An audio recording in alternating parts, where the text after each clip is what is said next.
Bismillahirrahmanirrahim. Assalamualaikum warahmatullahi wabarakatuh.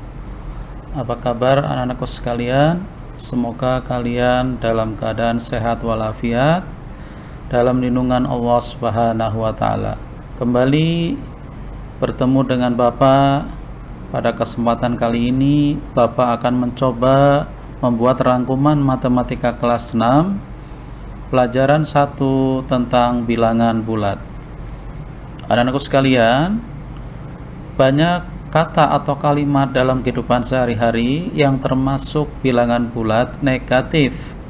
Biasanya digunakan untuk hal-hal seperti berikut: menyatakan suhu di bawah 0 derajat, menyatakan kedalaman suatu tempat atau di bawah permukaan laut, kerugian,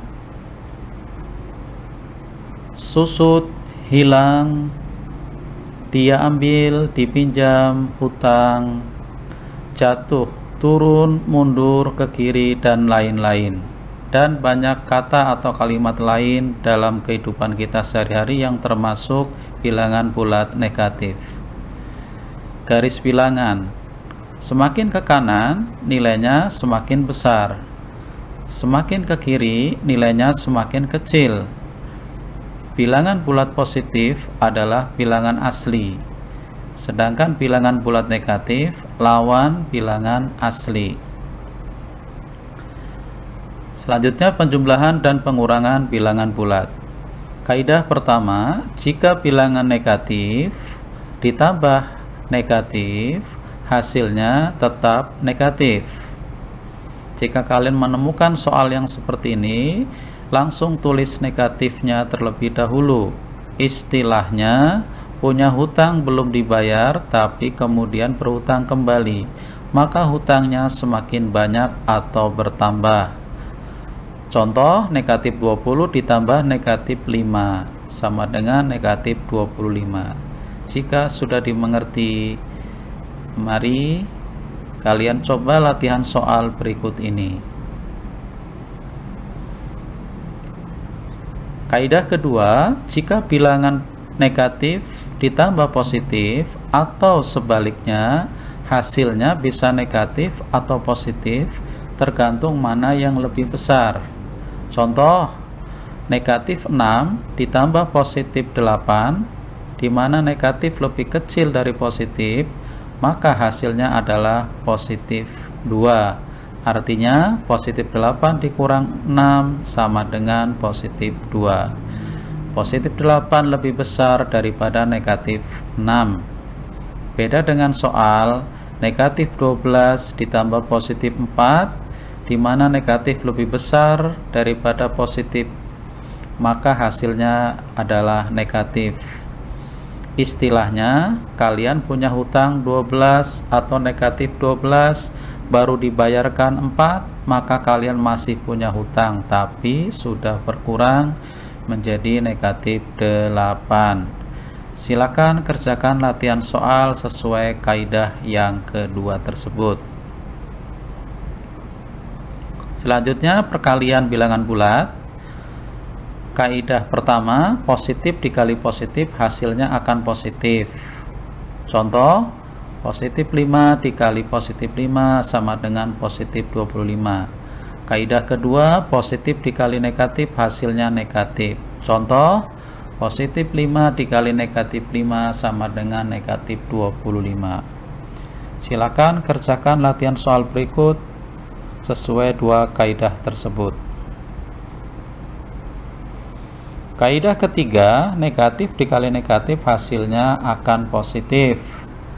Contoh, negatif 5 dikali negatif 5 sama dengan positif 25. Kaidah keempat, negatif dikali positif hasilnya negatif. Contoh, negatif 5 dikali positif 5 sama dengan negatif 25. Dari 4 kaidah perkalian dapat dipahami, dua tanda yang sama akan menghasilkan positif. Sebaliknya, dua tanda yang berbeda akan menghasilkan negatif. Silakan kerjakan latihan soal berikut sesuai 4 kaidah tersebut. Selanjutnya pembagian pada bilangan bulat. Kaidah pertama, positif dibagi negatif hasilnya negatif. Positif 18 dibagi negatif 2 sama dengan negatif 9. Kaidah kedua, positif dibagi positif hasilnya tetap positif. Contoh, positif 27 dibagi positif 3 sama dengan positif 9. Silakan kerjakan latihan soal sesuai dua kaidah di samping. Kaidah ketiga, negatif dibagi positif hasilnya negatif. Negatif 9 dibagi positif 3 sama dengan negatif 3. Kaidah keempat, negatif dibagi negatif hasilnya positif. Negatif 18 dibagi negatif 2 sama dengan positif 9.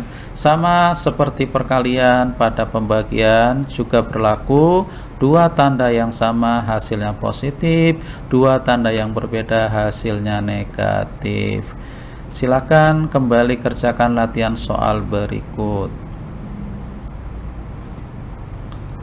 Anak-anak sekalian, sifat-sifat operasi hitung bilangan bulat ada 3. 1. Komutatif atau pertukaran. 2. Asosiatif atau pengelompokan. 3. Distributif atau penyebaran. Rinciannya sebagai berikut.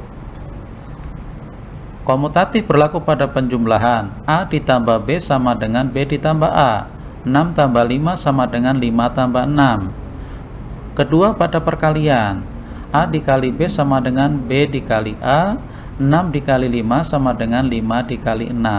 Hasilnya tetap sama. Silakan kerjakan latihan soal berikut.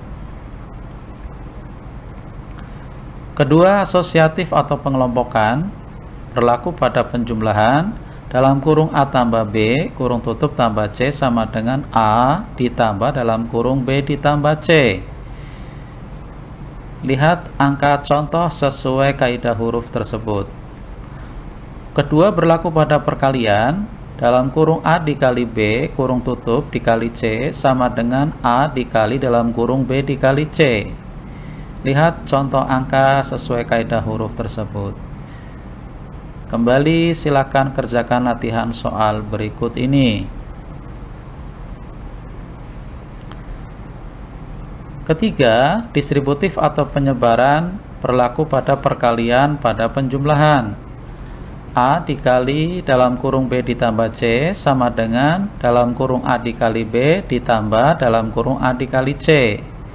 Lihat contoh angka sesuai kaidah huruf tersebut. Kedua, perkalian pada pengurangan. A dikali dalam kurung B kurangi C sama dengan dalam kurung A dikali B dikurangi dalam kurung A dikali C. Perhatikan contoh angka berdasarkan kaidah huruf di atas. Silakan kembali kerjakan latihan soal sesuai kaidah-kaidah distributif.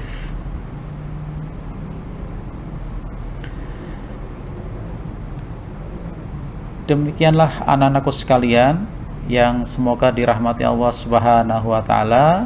Pada dasarnya, belajar matematika sangat mudah. Kuncinya adalah kita tekun belajar, tekun berlatih, pantang menyerah, jangan cepat putus asa, karena tidak ada yang tidak bisa jika kita sungguh-sungguh. Sebagaimana kaidah man jada wajada, barang siapa yang sungguh-sungguh akan membuahkan hasil atau keberhasilan. Sekian dan terima kasih. Kurang lebihnya mohon maaf. Sampai bertemu di materi pembelajaran berikutnya. Jika ada tutur kata yang salah, mohon dibukakan pintu maaf yang sebesar-besarnya.